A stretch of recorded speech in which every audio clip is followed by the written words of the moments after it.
really curious about some things because there's a segment of women's wrestling fans that the Divas era isn't like, so some people look back at the Divas era like, ew, it was this and this. Some people look at it like a great time. They love it. They love the Butterflies Championship.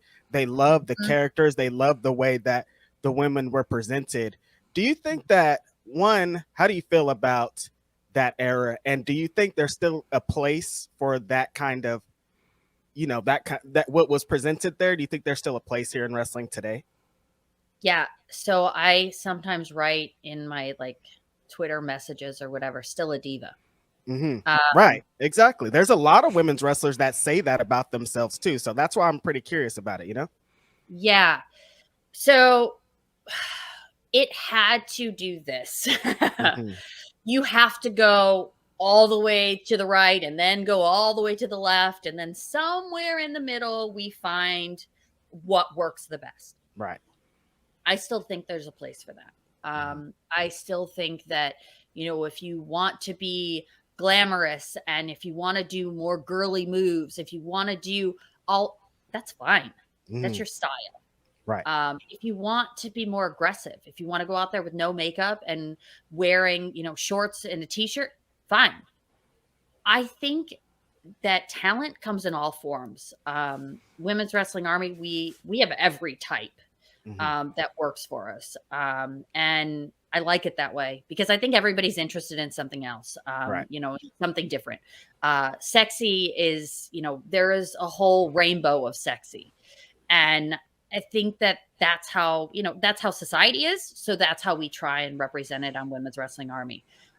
We try and get the very best wrestling in the world. So I like to play off the fact that we did work for Ring of Honor. And so we want to bring in the very best wrestling in the world. But everybody's idea of what professional wrestling is different. So different. So, some matches, they're technical masterpieces. And I'm just like, but it didn't get me. Like I didn't.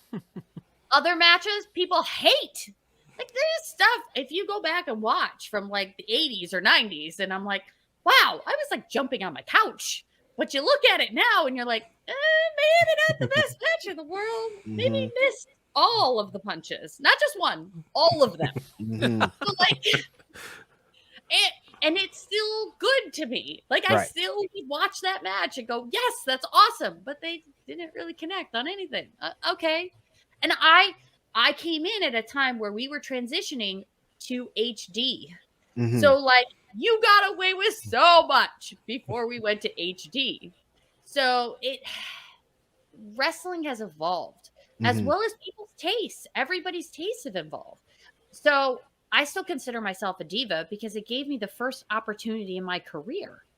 And I think some of those segments were funny and cute and we should have a little bit of humor to it. Definitely. So, I think that there's a place for everyone.